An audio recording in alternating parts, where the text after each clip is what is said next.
much the home screen of the VPN application. Very easy to use. I've reviewed a ton of these VPN applications and they're pretty much not very good. So at the top here, you may see optimal server option. You don't have any servers to choose from. Only thing you have is pretty much the connection button. Once you do tap on the connection button, it will pretty much load up an ads. Once that pretty much load up the ads, as you can see here, then you'll be able to tap on the connection button and it pretty much doesn't work. So I've seen a bunch of these VPN application.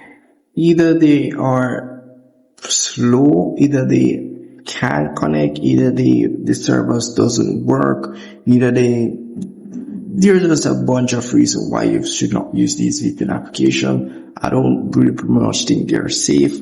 And some of these, they do give you 1 minute of connection time, which is crazy. I don't know how people use this VPN application, but that's really pretty much it. So I don't recommend you using this VPN application here, guys. And I've seen a bunch of them, and I've reviewed a bunch of them on my channel. And I do make sure to let you guys know in each of these videos that I've reviewed each of these VPN application. I'll let you know if it's worth it or not. So this one is not worth it.